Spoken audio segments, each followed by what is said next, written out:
Hello everyone and welcome to the ASCO GI Congress 2022.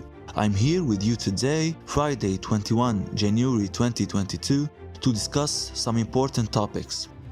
We'll be having an overview of the exploratory efficacy and safety in patients with unresectable hepatocellular carcinoma HCC treated with atezolizumab beyond radiological progression until loss of clinical benefit in a global phase 3 study explained by Han Chong-to, Singapore. A randomized controlled phase 3 trial comparing two chemotherapy regimen and chemoradiotherapy regimen as neoadjuvant treatment for locally advanced esophageal cancer by Kenka-to.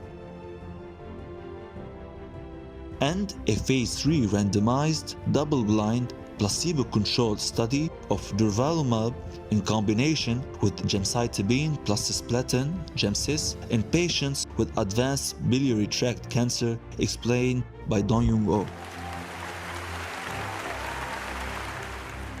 IMbrave 150 Exploratory efficacy and safety in patients with unresectable hepatocellular carcinoma HCC treated with atezolizumab beyond radiological progression until loss of clinical benefit in a global phase 3 study by Han Chong-to, Singapore.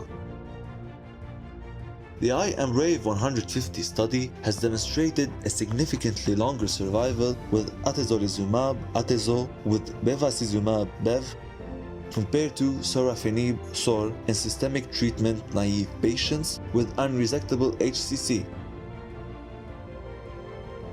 This efficacy was maintained with an additional 12 months follow-up and resulted in the approval of first-line atezo with bev in more than 80 countries. The study aimed to report the efficacy and safety of atezo beyond radiological progression until loss of clinical benefit. Patients were randomized to receive atezo 1200 mg IV and bev 15 mg per kilogram IV once every 3 weeks or SOR 400 mg twice daily until unacceptable toxicity or loss of clinical benefit, while patients with progressive disease PD and clinical benefit continued study treatment. A total of 336 patients were on atezo and bev, with 236 having PD, of whom 130 continued atezo with or without bev. 60 received other treatment, and 46 received no treatment on or after the first PD. Patients who continued atezo were most likely to have Barcelona clinical liver cancer stage 3, 78%, and Child-Pugh-A5, 80%, compared to patients receiving other treatments, which were mainly SOR and lenvatinib post-PD. At clinical cutoff, the median number of cycles of atezo received post-PD was 5, with 32% of patients receiving at least 10 cycles. Death occurred in 46% of patients who continued atezo compared to 54% of patients receiving atezo with bev. Grade 3 and 4 and treatment-related grade 3 and 4 adverse events occurred in 23% and 16% of patients who continued atezo. In conclusion, the standard of care for patients with unresectable HCC is atezo with bev. The IMbrave 150 showed that patients who continued to have a clinical benefit on atezo may experience a greater benefit when continuing atezo. Further analysis of the value of treatment with atezo beyond formal progression will be assessed in the IMbrave 251.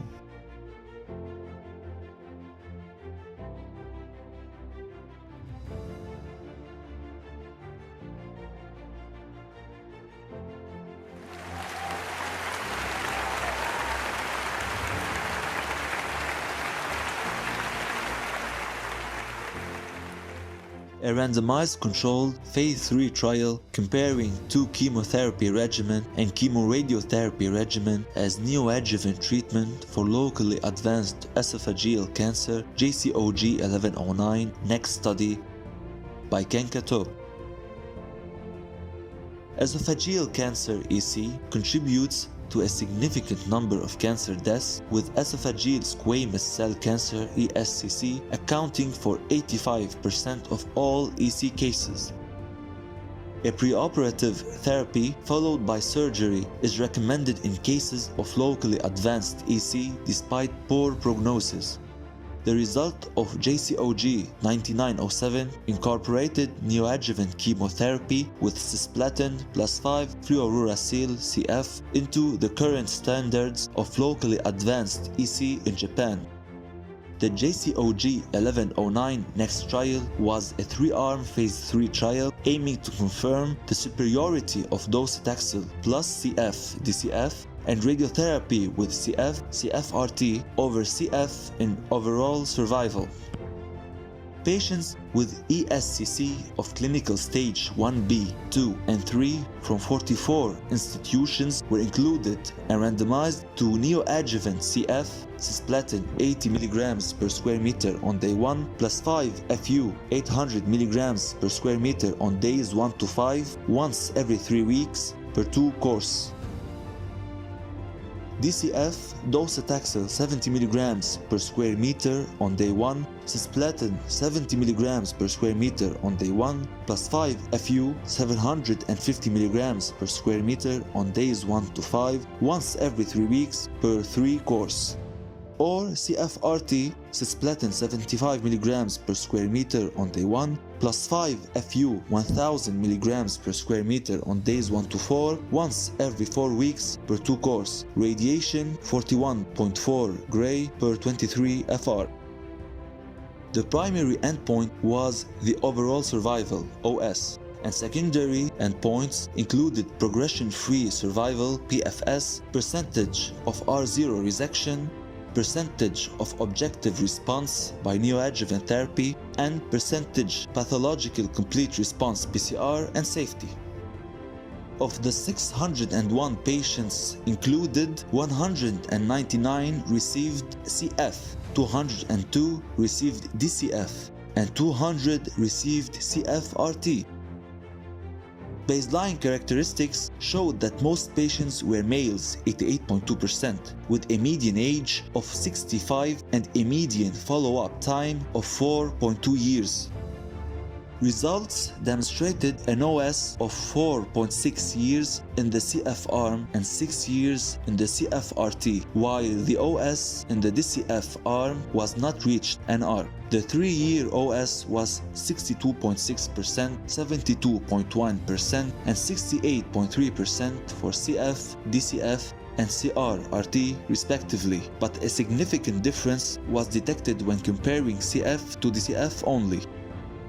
Additionally, the median PFS in CF, DCF, and CFRT arm were 2.7 years NR, and 5.3 years and 3-year PFS was 47.7%, 61.8%, and 58.5% respectively. The R0 resection was achieved in 84.4% of the CF group, 85.6% of the DCF group, and 87.5% of the CFRT group, and the PCR was 2.1%, 19.8%, and 38.5% respectively. Moreover, febrile neutropenia was observed in 1%, 16.3%, and 4.7% of CF, DCFM, and CFRT arms respectively, and esophagitis in 1%, 1%, and 8.9% respectively during neoadjuvant therapy. The treatment-related death occurred mostly in the DCF arm, followed by the CF and CFRT arms. In conclusion, DCF demonstrated a significant effect on OS compared with CF as neoadjuvant therapy for locally advanced ESCC and had a manageable toxicity profile.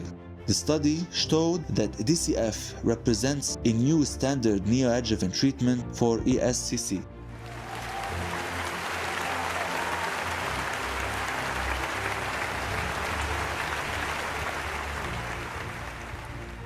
Phase 3 randomized, double-blind, placebo-controlled study of durvalumab in combination with gemcitabine plus cisplatin in patients with advanced biliary tract cancer TOPAZ-1 by Do-You-Know.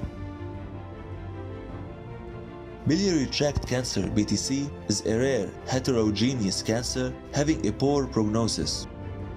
The immunogenic features of BTC allows the possibility of anti-tumor effect and response through checkpoint inhibition. This mechanism using a single agent appears to have a clinical activity but is limited in advanced settings. A phase 2 study showed a promising anti-tumor activity when durvalumab, a PD-L1 inhibitor, is used with gemcitabine plus cisplatin, GemCis, in advanced BTC. TOPAZ-1 is the first global phase 3 double-blind study to examine first-line immunotherapy plus GemCis in advanced BTC. Patients not previously treated for unresectable locally advanced, recurrent or metastatic BTC were included in the study and randomized to receive durvalumab 1,500 mg once every 3 weeks, or placebo with GemCis, Gem 1000 mg per square meter and Cis 25 mg per square meter on days 1 and 8 once every 3 weeks for up to 8 cycles, followed by durvalumab 1500 mg once every 4 weeks, or placebo until disease progression or unacceptable toxicity.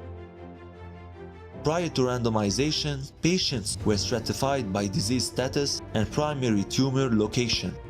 The primary endpoint was the overall survival (OS), and secondary endpoints included progression-free survival (PFS), objective response rate (ORR), and safety. Of the 685 patients randomized, 341 received durvalumab with GemCis and 344 received placebo with GemCis. Results showed that durvalumab with GemCis significantly improved OS compared with placebo with GemCis. Hazard ratio HR 0.8, 95% confidence interval CI 0.66 to 0.97, P equal to 0.021. Moreover, durvalumab showed a significant improvement in PFS compared with placebo, HR 0.75, 95% CI 0.64 to 0.89, P equal to 0.001. The ORR was 26.7% and 18.7% with durvalumab and placebo respectively, with a grade 3 and 4 treatment-related adverse events (TRAEs) occurring in 62.7% and 64.9% of patients receiving durvalumab or placebo respectively. The number of patients discontinuing any medication due to TRAEs was higher in the placebo arm 11.4% compared with the durvalumab arm 8.9%. In conclusion, patients with advanced BTC may benefit from durvalumab with GemCis since it has shown a significant improvement in OS and PFS compared to GemCis alone. It has also demonstrated a manageable safety profile, suggesting a new first-line standard of care regimen in advanced BTC.